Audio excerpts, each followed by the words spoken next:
Allahu Akbar, Allahu Akbar, Allahu Akbar, Allahu Akbar, Allahu Akbar, Allahu Akbar.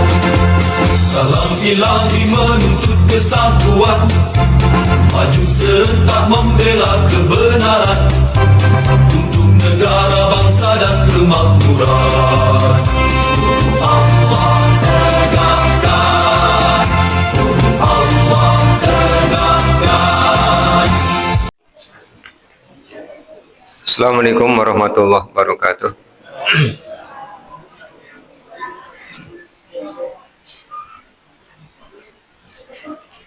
Innal hamdalillah nahmaduhu wa nasta'inuhu wa nastaghfiruh wa na'udzu billahi min shururi anfusina wa min sayyiati a'malina may yahdihillahu fala mudhillalah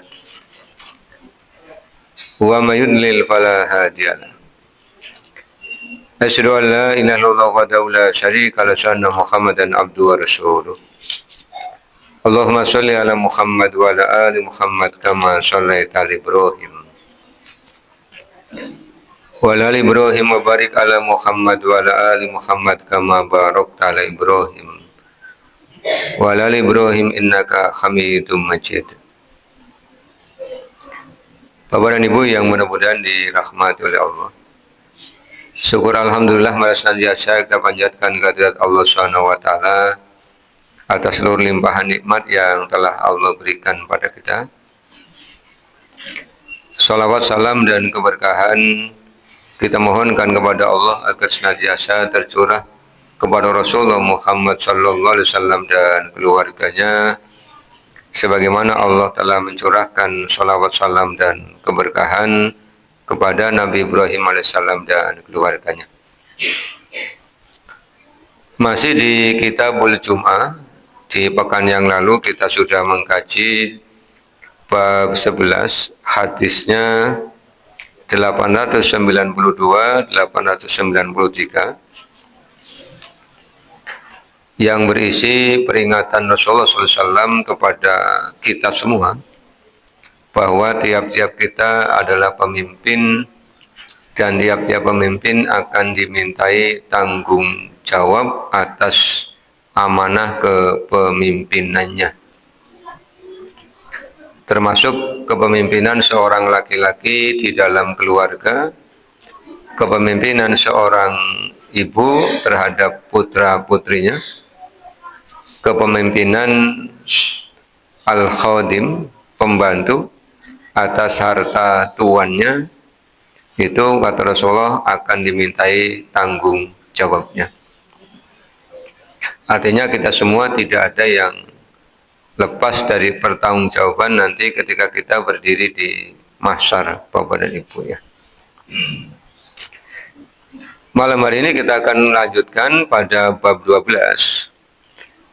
Imam Al-Bukhari telah memberikan judul pada bab ini, Babu hal ala man lam yashhad al-jum'ata wuslun minan nisa'i wasyibiyani wa ghairihim. Babu bab hal apakah ala atas man orang lam yashhad yang tidak hadir al-jum'ata sholat Jumat ghuslun wajib mandi, minan nisa'i diantaranya wanita, wasyibiyani anak-anak, wa ghairihim dan selain mereka. Jadi judulnya diberikan sebuah pertanyaan, apakah orang yang tidak menghadiri sholat Jumat terkena kewajiban mandi. Sudah kita kaji di hadis yang telah lalu, Rasulullah menginginkan agar orang-orang yang akan berangkat untuk menunaikan sholat Jumat itu mandi, mandinya seperti mandi janabah. Bahkan sudah berlalu juga penjelasan hadisnya ketika Umar bin Khattab sedang berkhutbah, kemudian ada seorang laki-laki yang dalam Fathul Bari kemudian dijelaskan laki-laki itu adalah Utsman bin Affan. Dia datang ketika Umar sudah mulai berkhutbah.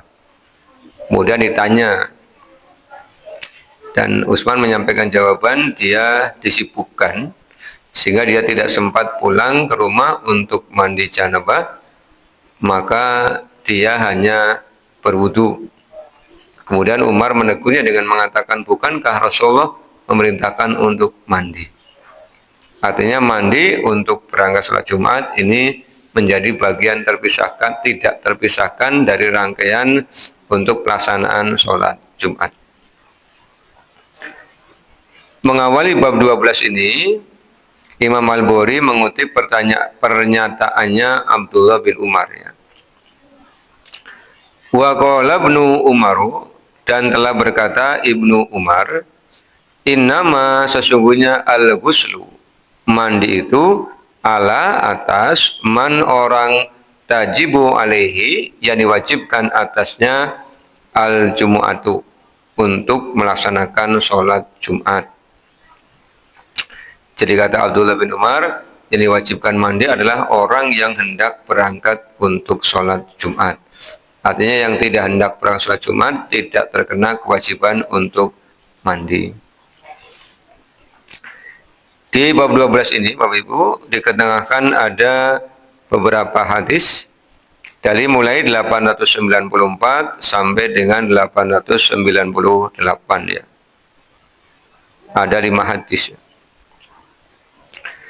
Yang pertama, Imam Al-Bukhari di 894 beliau menyampaikan, Haddatsana Abul Yamani qala, telah menceritakan kepada kami Abul Yaman, dia berkata, Ahbarona Su'aibun, telah mengabarkan kepada kami Su'aib Anis Zuhri, dari Az-Zuhri, qala, dia berkata, Haddatsani Salim bin Abdullah, telah menceritakan kepadaku Salim bin Abdullah, annahu, bahwasanya dia sami'a, telah mendengar Abdullah bin Umar, Abdullah bin Umar radhiyallahu anhuma yaqulu, sami'tu Rasulullah sallallahu alaihi wasallam yaqulu, aku telah mendengar Rasulullah sallallahu alaihi wasallam bersabda, man, siapa saja, ja'a, datang, minkum, di antara kalian, al-jumu'ata, untuk sholat Jumat, falyagtasil, maka mandilah. Kemudian 895, ini hadisnya sampai kepada sahabat Abu Sa'id Al-Khudri, Rasulullah SAW bersabda, Ghuslu yaumil jum'ati wajibun ala kulli muhtalimin, mandi pada hari Jumat wajib atas setiap orang yang sudah ihtilam, atas orang-orang yang sudah balik. Ihtilam itu biasanya kalau usia umumnya, Bapak Ibu, ya, anak laki-laki itu mulai mimpi basah di usia SMP kelas 3, ya, usia 14 atau 15 tahun. Atau mungkin sekarang bisa cepat lebih maju karena mungkin proses pendewasaannya lebih cepat karena banyak faktor yang mempengaruhi secara psikologis, ya. Ini yang diwajibkan untuk mandi ketika dia akan berangkat sholat Jumat. Kemudian di 896 hadisnya sampai kepada sahabat Abu Hurairah, Rasulullah SAW telah bersabda, Nahnul akhiruna sabiquna yaumal qiyamah. Nahnu, kami, maksudnya Rasulullah dengan kita semua, karena orang yang terlahir setelah diutusnya Nabi Muhammad berarti menjadi umatnya Rasulullah. Sudah pernah kita kaji, Bapak Ibu, ya. Kata Rasulullah kan beliau diutus untuk semua manusia. Sementara nabi-nabi terdahulu kan diutus untuk umat tertentu. Makanya kalau nabi terdahulu memanggil umatnya ya dengan kalimat ya qaumi, wahai kaumku. Sementara nabi kalau memanggil umatnya ya ayyuhan nasu, wahai manusia. Berarti diperuntukkan untuk semua bangsa. Rasulullah menyampaikan, nahnu, kami, al-akhiruna, adalah umat yang terakhir. Maka sebagaimana Allah sampaikan di surah Al-Ahzab ya, ayat 40, bahwa setelah Nabi Muhammad tidak ada nabi lagi, karena Nabi Muhammad adalah khatamul anbiya, penutupnya para nabi. Jadi Nabi Muhammad adalah nabi terakhir dan kita adalah umat akhir zaman. Tapi kata Rasulullah, as-sabiquna akan menjadi umat yang awal yaumal qiyamati, pada hari kiamat. Apa makna umat yang awal? Meskipun kita diciptakan oleh Allah di akhir zaman, tapi hisabnya duluan, Bapak Ibu. Jadi ibarat orang mau ujian, datangnya terakhir, tapi majunya duluan. Kalau majunya duluan kan ya runtaknya duluan gitu ya. Kalau lulus ya bongbong duluan, kalau tidak lulus ya lemas duluan kan gitu. Makanya kalau ada orang bilang hidup kok isinya ujian ya Pak, kapan sih selesainya ujian? Ujian selesainya nanti Bapak Ibu. Kalau panjenengan sudah masuk surga, ujiannya selesai. Iya, di hidup itu ujian. Nanti mati juga ujian. Makanya doanya apa sih ketika tahiyat? Allahumma inni a'udzubika min azabi jahannam wa min azabil qabri wa min fitnatil mahya wal mamati wa min syarri fitnatil masihid dajjal. Hidup itu ya ujian. Diuji dengan apa? Diuji dengan anak, diuji dengan harta, diuji dengan amanah jabatan, diuji dengan kesehatan, diuji dengan sakit, semuanya adalah ujian. Termasuk nanti ketika ruh dicabut, itu juga ujian. Apakah meninggal dalam keadaan iman atau kehilangan keimanan. Di barzah nanti juga ada ujian. Terakhir ujiannya adalah melewati sirat. Makanya Rasulullah menyampaikan, nahnul akhiruna as-sabiquna. Kita umat yang terakhir, tapi menjadi umat yang awal. Awal dihisab, awal melewati sirat. Kalau sukses, awal masuk surga. Kalau gagal, na'udzubillah. Ya. Makanya yuk, kita semakin semangat, karena setiap Jumat bertemu, berarti usianya terkurangi.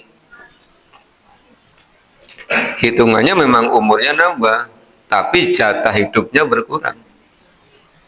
Ya, kalau kemarin misalnya sudah dipakai sekian puluh tahun, ini dipakai lagi 1 pekan. Nanti pakai lagi pekan berikutnya, sampai nanti akhirnya habis. Kadang-kadang kan suka lupa begitu ya. Ditanya, umur berapa? 6B katanya begitu. 6B pir, 6B patang bulu. Perasaannya masih lama. Padahal boleh jadi 40 plus 1 hari. Maka hari ini pas 40, besoknya kemudian selesai kan gitu ya. Ini as-sabiquna yaumal qiyamah. Utul kitaba min qablina wa utinahu min ba'dihim. Kata Rasulullah, mereka, maksudnya umat-umat terdahulu, termasuk Bani Israel. Bani Israel itu oleh Allah diberikan kitab sebelum Allah memberikan Al-Quran kepada Rasulullah. Wa utinahu min ba'dihim. Kita diberikan kitab sesudah mereka. Karena kalau membaca di dalam tarikh sejarah ya, ada 4 nama kitab yang Allah sebutkan, ada Taurat, ada Zabur, ada Injil, kemudian ada Al-Quran. Itu rentang turunnya kan Taurat dulu. Taurat dulu turun. Habis itu kemudian Allah turunkan kitab Zabur kepada Nabi Daud. Karena Nabi Daud itu diutus setelah Nabi Musa wafat puluhan tahun kemudian. Ya. Kemudian habis kitab Zabur, Allah turunkan kitab Injil. Dari Nabi Daud kepada Nabi Isa juga rentangnya ratusan tahun. Kemudian baru Allah turunkan Al-Quran. Kalau Nabi Isa hidup di abad pertama, Rasulullah SAW kan hidup di abad ke-6 sampai dengan abad ke-7. Berarti kan durasinya hampir 500 sampai 600 tahun kan gitu kan. Makanya kata Rasulullah, mereka umat terdahulu diberikan kitab sebelum kita diberi. Kemudian Rasulullah bersabda lagi, "Fahadal yaumul ladzi ikhtalafu fihi." Kemudian mereka berselisih tentang hari ini, tentang hari Jumat. Jadi mereka ditawarkan untuk beribadah pada hari Jumat. Tetapi fahadanallahu, Allah memberikan petunjuk kepada kita. Hari Jumat sebagai hari raya pekanan diberikan kepada Rasulullah dan umatnya. Inilah hikmahnya, Ibu Bapak. Maka Rasul melarang kita mengkhususkan berpuasa pada hari Jumat. Mengkhususkan ya. Mengkhususkan itu maksudnya begini. Sabtu sampai Kamis tidak pernah berpuasa. Lah ngepasi Jumat tidak ada puasa, itu dilarang. Ya, bu tanggal lahir, bu memang sengaja pengen puasa Jumatan gitu ya. Tapi berbeda kalau hari Jumat itu bertepatan dengan saum tertentu. Misalnya tanggal 9 Dzulhijjah jatuh pada hari Jumat. Ada orang yang tidak melaksanakan saum Senin Kamis, tapi saum Yaum Arafah biasanya dikerjakan. Maka kemudian kalau ditanya, katanya tidak boleh puasa hari Jumat, kok tanggal 9 Jumat puasa? Kan tidak muasani hari Jumat, muasani tanggal 9. Saumnya karena tanggal 9, bukan karena hari Jumat. Yang dilarang itu mengkhususkan. Mengkhususkan ya. Kemudian Rasulullah menyampaikan, "Faghodan lil Yahudi." Maka Allah tetapkan untuk orang-orang Yahudi itu besok. Kalau hari ini Jumat, besok apa Bapak Ibu? Sabtu. Maka mereka diberikan syariat untuk beribadah 1 hari penuh di hari Sabtu. Tapi Bani Israel pernah melakukan pelanggaran sehingga oleh Allah sebagiannya dikutuk menjadi kera. Di Al-Quran surah Al-A'raf ya. Ini karena ngaji tafsirnya masih jauh, baru Ali Imran. Kalau istilah orang sekarang disepil Bapak Ibu ya.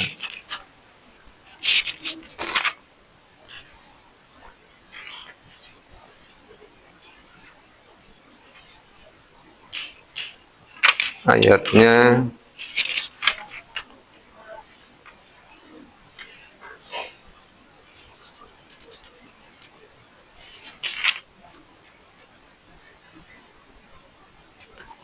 nanti dibaca di rumah untuk memahami hukuman yang Allah berikan kepada segolongan di antara Bani Israel yang tidak taat beribadah hari Sabtu.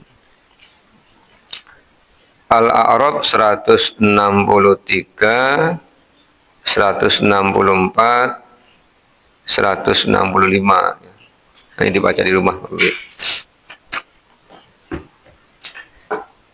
Wa ba'da ghadin lin nasoro.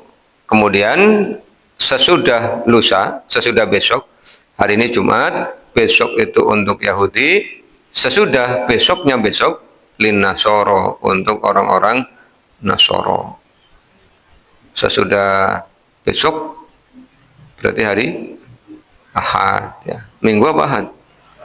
Ahad ya. Lanjut, fasakata, kemudian Rasulullah diam.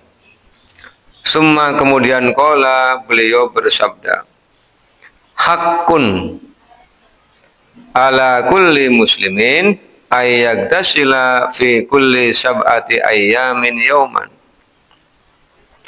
hakun, menjadi hak ala kulli muslimin, untuk tiap-tiap muslim, ayyagtasila, supaya dia mandi, fi kulli sab'ati ayyamin, dari 7 hari yauman. Artinya sebagai seorang muslim, kalau tidak ada air untuk mandi tiap hari, minimal sepekan sekali. Bapak Ibu jangan berpikir kita yang tinggal di negeri ini ya. Jangan berpikir kita yang tinggal di kota ini airnya banyak. Iya, tadi aja Allah baru kirimi banyak banget itu. Lewat hujan kan. Rasulullah menyampaikan ini di tempat yang air itu sangat langka. Iya, jadi Rasulullah menyampaikan aturan, setidak-tidaknya sebagai seorang muslim, kalau tidak bisa mandi tiap hari, bukan karena sungkan ya Pak. Sungkan kan bukan alasan gitu ya. Karena ketiadaan air yang minimal sepekan sekali. Kapan? Hari Jumat. Iya. Tapi bapak-bapak yang sudah biasa mandi sehari 2 kali, ya jangan kemudian pakai hadis ini gitu ya. Boleh anak hadis yang kon mandi sepekan sekali penak, jangan. Kita sudah biasa sehari 2 kali ya 2 kali gitu ya. Yaghsilu fihi ra'sahu wa jasadahu. Dia mandi pada hari itu sampai kepala, sampai seluruh tubuh. Makanya kan di hadis yang lalu seperti mandi janabah kan begitu ya. Kemudian di 898 sampai kepada sahabat Abu Hurairah, Nabi SAW bersabda, lillahi ta'ala, untuk Allah, ala kulli muslimin, atas tiap-tiap muslim, hakun. Jadi Allah memberikan kewajiban tiap-tiap muslim untuk ayyagtasila fi kulli sab'ati ayyamin yauman, selama rentang 7 hari 1 pekan, supaya dia mandi. Ini hadis-hadis tentang wajibnya mandi sebelum berangkat sholat Jumat. Maka saya titip pesan lagi pada ibu-ibu, jangan lupa ingatkan suami atau anak laki-laki atau cucu laki-laki atau menantu, ketika mau berangkat ke masjid, diingatkan untuk mandi terlebih dahulu. Jangan sampai bertanya ketika sudah pulang. Begitu pulang dari masjid ditanya, Pak, jenengan mau pan mangkat siram lho mboten? Suaminya jawab, terlambat sudah ya kowe. Wis balik nembe takoni. Jadi sebelum berangkat diingatkan, jangan lupa mandi kan itu ya. Yang ditanya sih kenapa? Kan pesannya Rasul begitu, ittiba. Kemudian ke bab 13, ini tidak diberi judul ya, hanya diberi judul babun bab. Ada 2 hadis, 899 dan 900. Ini udah banyak hadisnya Bapak ya. Sampai kepada sahabat Ibnu Umar dari Nabi SAW, beliau bersabda, i'zanu lin nisa'i bil laili ilal masajid. I'zanu, izinkanlah oleh kalian. Ini Rasulullah SAW itu memberikan perintah kepada para suami. Jadi kalau siang hari wanita-wanita mukminah itu ke masjid untuk sholat siang hari zuhur dengan asar. Tidak ada suami yang keberatan, kan siang hari itu aman. Nah, ketika para istri itu mau berangkat ke masjid untuk sholat malam hari, maghrib, isya, ataupun pagi hari subuh, itu banyak suami yang keberatan. Maka Rasulullah SAW kemudian memberikan perintah, i'zanu, izinkanlah oleh kalian, para suami, lin nisa'i, untuk wanita bilaili malam hari ilal masajidi ke masjid-masjid. Jadi kalau istri panjenengan minta izin, Pak, aku tak jamaah. Sholat apa? Maghrib. Oh ya, yuk bareng. Minta izin itu berarti apa? Berarti yang aktif adalah istri. Artinya kalau istri kemudian tidak minta izin, memilih di rumah, ya dibiarkan. Jadi aslinya kaum wanita itu di dalam kaitan sholat berjamaah itu diberikan kebebasan, Bu. Jenengan boleh di rumah, boleh ke masjid. Ya. Bahkan di riwayatnya Ummu Darda itu pernah minta izin Rasulullah untuk sholat di masjidnya Rasul. Kemudian kata Rasulullah, sholat di rumahmu lebih baik daripada sholat di masjidku. Jadi artinya ketika panjenengan sholatnya di rumah, itu juga baik. Pertanyaannya kan begini biasanya. Lah kalau di rumah berarti tidak mendapatkan jamaah. Kan Rasul memberikan perintah kepada Ummu Darda, artinya sholatnya wanita di rumah itu lebih baik daripada ketika dia jamaah di masjid. Sehingga menjadi pilihan. Silahkan, mau di rumah ya boleh, mau di masjid ya boleh. Kalau malam hari yang masih punya suami izin. Kalau suaminya di rumah ya berangkat bareng. Yang sudah ditinggal suami ya tidak perlu izin. Mau izin sama siapa? Iya kan suaminya udah wafat gitu ya. Hadis ke-900. Yang bercerita adalah Nafi. Nafi ini muridnya Abdullah bin Umar. Dia berkata, Kana timro'atu li Umaro adalah istrinya Umar. Istrinya Umar itu namanya Atikah. Atikah bin Zaid bin Amr bin Nufail. Dia rajin ke masjid. Tashhadu sholat subhi wal isya'i fil jama'ati. Hadir untuk sholat subuh dan sholat isya berjamaah. Fil masjidi, di dalam masjid. Fakilalaha, kemudian dikatakan kepadanya. Umar bilang kepada istrinya, Lima tahrujina wa qad ta'lamina anna, ini bukan ya. Lima tahrujina, mengapakah engkau keluar? Wa qad, dan sungguh ta'lamina, engkau mengetahui anna Umaro, bahwasanya Umar yakrohu zalika, tidak suka yang demikian. Wa yaghoru, dan dia cemburu. Jadi Atikah binti Zaid ini ditanya, bukankah suamimu tidak suka kalau engkau ke masjid? Karena dia yaghoru, dia cemburu. Di dalam Fathul Bari, Ibnu Hajar mengutip riwayat ya, di dalam riwayat lain, Umar itu bertanya kepada istrinya, siapa tadi namanya? Atikah binti Lalen, kan ini binti Lalen. Atikah binti Zaid. Atikah binti Zaid. Umar menanyakan begitu, kenapa engkau keluar ke masjid? Bukankah engkau tahu aku tidak suka? Terus kata Atikah jawab begini, aku akan tetap ke masjid selama engkau tidak melarangku. Jadi Umar keberatan tapi tidak berani melarang. Makanya ditanyakan ini kepada Atikah, kenapa engkau masih keluar ke masjid?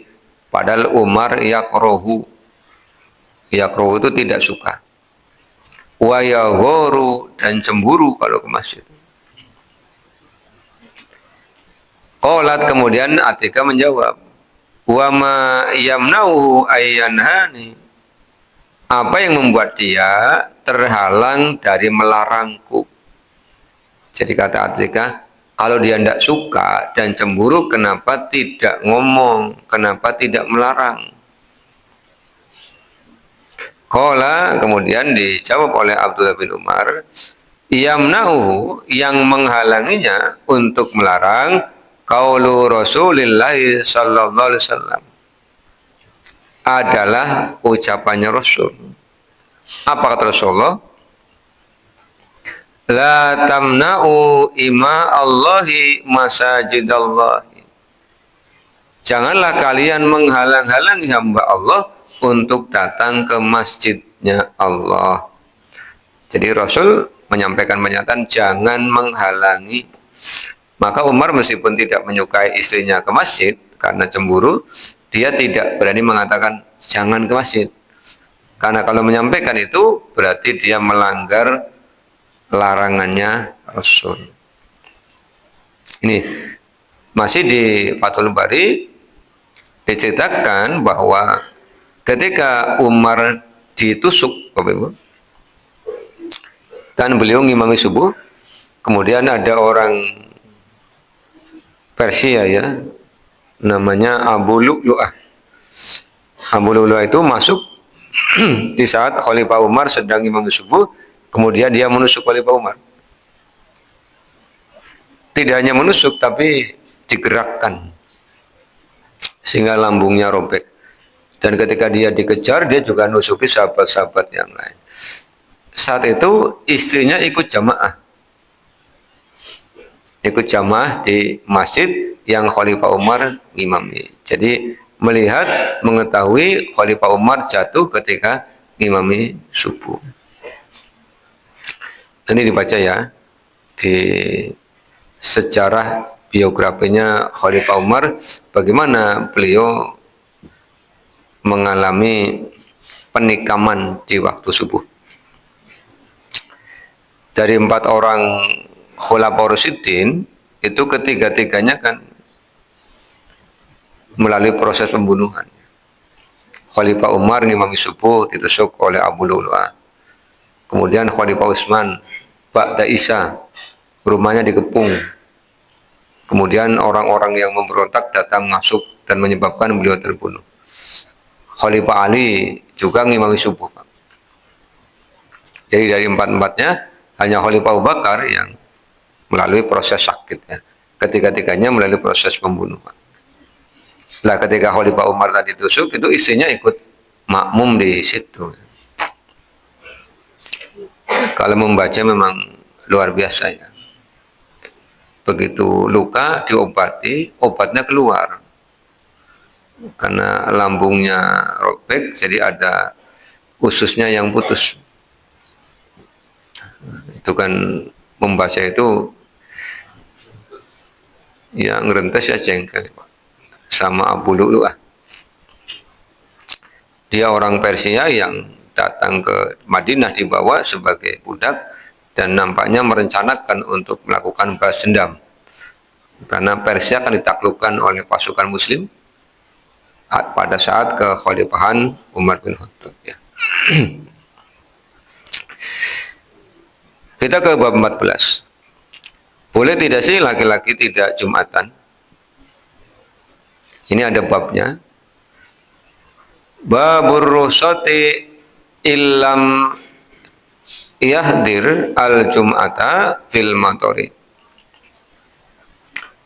Bab rukhsah, keringanan untuk tidak menghadiri sholat Jumat fil matori, dalam keadaan hujan. Tapi hujan yang bagaimana, Pak? Hujan yang lebat, jalannya tergenang, bledeke ngampar-ngampar. Angger mung kratak-kratak grimis ya jalesan. Ngomong bojone, nyong krungu bab rukhsah angger udan ora jamaah. Ya kayune udan ya. Kita padu-padune. Ini yang bercerita adalah Muhammad bin Sirin, Ibnu Sirin ya. Qala Ibnu Abbas berkata, li muadzinihi kepada muadzinnya, fi yaumin matirin, pada hari hujan. Jadi Abdullah bin Abbas sudah duduk di mimbar untuk menyampaikan khutbah. Kan begitu khotib naik ke mimbar, duduk, kemudian muadzin azan. Pada saat muadzinnya adzan, kemudian kata Abdullah bin Abbas begini, "Idza qulta asyhadu anna Muhammadar Rasulullah fala taqul." Apabila kamu selesai mengucapkan asyhadu anna Muhammadar Rasulullah, janganlah kamu mengatakan hayya 'alas shalah. Qul shallu fi buyutikum. Jadi ketika hujannya lebat, deras, kemudian jalannya tergenang, membahayakan bagi orang-orang yang belum datang, maka muadzin setelah mengucapkan asyhadu anna Muhammadar Rasulullah tidak mengucapkan hayya 'alas shalah, tapi diganti dengan shallu fi buyutikum. Salatlah di rumah kalian. Ini berarti bagi yang belum datang ke masjid. Yang sudah di masjid ya jangan pulang. Lanjutkan yang ada di masjid. Faka'annan nasa istangkaru. Kemudian seolah-olah orang mengingkari perbuatan Abdullah bin Abbas. Mereka saling pandang. Biasanya kalau ada hal yang berbeda, menimbulkan tanda tanya, dan tanda tanyanya kan bukan kecil Bapak Ibu ya, menimbulkan tanda tanya besar, kan biasanya kalimatnya begitu. Hal yang pandang seolah-olah mereka mengingkari, menolak apa yang dilakukan oleh Abdullah bin Abbas. Kemudian Abdullah bin Abbas bilang begini, falahu man huwa khairum minni. Telah mengerjakan yang seperti ini oleh orang yang lebih baik daripada aku. Yang lebih baik daripada Abdullah bin Abbas siapa Bapak Ibu? Rasulullah. Artinya apa yang dilakukan oleh Abdullah bin Abbas hanyalah sebuah ittiba, sebuah kegiatan mencontoh yang dilakukan oleh Rasul. Alasannya apa? Kenapa mengganti hayya 'alas shalah dengan shallu fi buyutikum pada saat hujan deras? Innal jum'ata azmatun. Sesungguhnya sholat Jumat adalah azmah. Azmatun itu wajib. Azmatun lawan dari rukhsah. Jadi barangkali ada yang bertanya, rukhsah sih lawannya apa? Azmatun. Sama dengan lawan dari masbuk, lawannya muwafiq. Ada makmum muwafiq, ada makmum masbuk. Masbuk itu yang telat, muwafiq yang tidak telat. Kata Abdullah bin Abbas, kenapa diganti sholat Jumat azmatun wajib? Wa ini dan sesungguhnya aku karihtu, aku tidak suka an ukhrijakum, membuat kalian keluar, fatamsuna, kalian berjalan, fitini, di tanah, wadahadi, yang becek, bukan pada kepelarak. Kalau hujan deras kemudian tanahnya berlumpur malah berbahaya. Tapi kalau di kita yang jalannya pakai paving ya Pak, aspal, payung ada, jas hujan ada, ya upayakan datang, apalagi kan dekat. Ya, jadi kadang-kadang ada dalil kemudian mempraktekkan padahal keadaannya tidak sama persis. Meskipun sebagaimana pernah saya sampaikan, perbedaan jamaah masjid dengan tanaman kan ya Pak. Bedanya apa Bapak Ibu? Tanaman ketika dihujani tambah subur. Jamaah masjid ketika dihujani iya, tambah gersangan ya. Ya titik ini anggar udan sing mangkat sidik, anggar orang udan akeh kan gitu ya. Tapi tanaman semakin dihujani semakin rimbun begitu ya. Kemudian bab 15. Babu min aina tu'til jum'ata wa alaman tajibu. Bab dari mana orang melaksanakan sholat Jumat dan atas siapa sholat Jumat itu diwajibkan. Kemudian Imam Al-Bukhari mengawalinya dengan Al-Jum'ah ayat 9. Berarti sholat Jumat itu satu diwajibkan untuk orang yang beriman. Ya ayyuhalladzina amanu. Yang kedua untuk orang yang idza nudiya, yang diseru. Ya, orang yang mendengar panggilan. Kemudian mengutip pernyataannya atau idza kunta fi qaryatin jami'atin, apabila engkau tinggal di sebuah desa yang jami'ah, ada warganya banyak, fanudiya bis sholati mi yaumil jum'ati, kemudian dipanggil untuk sholat pada hari Jumat, fahakkun alaika an tashhadaha, maka wajib bagimu untuk menghadirinya. Kemarin di pertemuan yang lalu sudah kita kaji bahwa kewajiban sholat Jumat itu menyangkut orang yang ada di kota dan orang yang ada di kampung. Jadi tidak hanya untuk orang kota, di kampung juga, selagi di kampung itu ada orangnya. Kemudian kata atau sami'tan nida'a au lam tasma'hu, wajib melaksanakan sholat Jumat baik engkau mendengar azan maupun tidak mendengar azan. Bapak Ibu, kita ingat kembali ya, bahwa penetapan waktu sholat itu bukan oleh azan.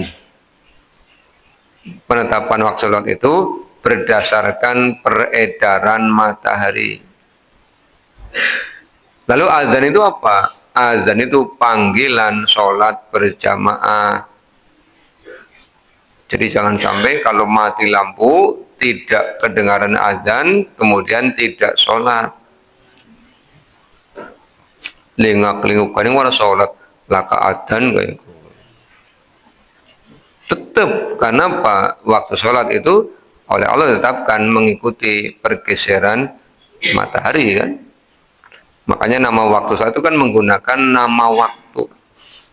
Subuh pagi-pagi, zuhur itu mataharinya lingsir, asar mataharinya condong, maghrib mataharinya terbenam, isya itu malam.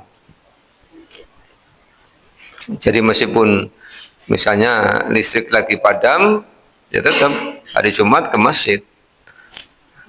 Tidak kemudian karena listrik padam kemudian Jumatan pray ya Pak, ya anda pray. Tetap laksanakan. Zaman Rasul kan belum pakai listrik, belum pakai pengeras suara, ya Jumatan jalan terus. Bahkan di tahun 90-an aja kan, belum semua masjid musola itu ada pengeras suaranya. Wong masih ingat kalau azan itu di pojok kemudian jendelanya dibuka dan suaranya keluar. Kalau zaman abad ke-7 naik ke atas agar suaranya bisa didengar oleh banyak orang. Kalau sekarang yang azan di dalam, yang di atas pengeras suaranya gitu ya. Ya. Jadi kalau tinggal di perkampungan yang banyak orangnya, selenggarakan sholat Jumat. Wajib hadir kata atau baik mendengar azan maupun tidak mendengar azan. Wa kana Anasun, dan adalah Anas radhiyallahu anhu fi qasrihi, di istananya, ahyanan kadangkala yujami'u, dia berangkat jamaah, wa ahyanan la yujami'u, kadangkala dia tidak berangkat jamaah Jumat. Wahwa, dan dia bisa wiyati, tinggal di negeri namanya Az-Zawiyah ala Farsakhaini. Jadi Anas bin Malik itu kadangkala tidak menghadiri jamaah Jumat karena apa? Dia tinggal yang jarak antara tempat tinggalnya dengan masjid itu 2 farsah. 1 farsah itu 6 kilo. 2 farsah 12 kilo. Dari sini kemana Pak? Lawi. Padang pasir Bapak Ibu. Melaku. Ya, kalau sekarang kan ada motor, ada mobil, ya, tidak masalah ya. Di abad itu belum ada motor, belum ada mobil, jalannya padang pasir, kalau siang sangat terik itu kan ya berat. Ya, blesak-blesak di pasir kan berat. Itu bab 15. Hadisnya 902. Yang bercerita adalah Ibunda Aisyah. Karena adalah annasu orang-orang yantabuna. Yantabun itu artinya bergantian. Yaumal Jum'ati pada hari Jumat min manazilihim dari tempat tinggal mereka. Jadi datangnya tidak bareng tapi bergantian. Wal awali dan dari tempat namanya awali. Awali ini berada di sebelah timur sama barat ya. Tadi di Fathul Bari itu begitu. Jaraknya 4 mil. 1 mil itu sama dengan 1,6 km. 1,6 kali 4 berarti 6 kali 4 24, 4 kali 6 24, 4 kali 1 4 berarti 6,4 km. Sehingga dengan Pak kali gangsa kira-kira panjumatan melaku sehingga ini kali gangsa kemeringat apa ora kok kayak orang takonde kemeringat apa ora kemeringat ya Pak. Iya. Fayatuna bil hubari, kemudian mereka ada yang datang dari tempat kerja. Jadi ada yang dari rumah, yang rumahnya jaraknya 4 mil tadi, datang kan kemeringet. Ada yang datangnya dari tempat kerja, dari sawah, dari kebun korma, kebun anggur, ada dari pasar, pasti kemeringet. Ya. Fil gubari berdebu ya. Fil gubari berdebu, yusibuhum al gubaru wal araku. Ada yang datang dalam keadaan berdebu dan bercampur keringat. Masuk masjid keringat campur debu. Fayahruju minhumul araku. Di antara mereka ada yang berkeringat. Fa'ata Rasulullah SAW, kemudian mereka mendatangi Rasul untuk melaksanakan sholat Jumat. Insanun, orang-orang minhum di antara mereka, wahua, dan dia itu indi di sisiku.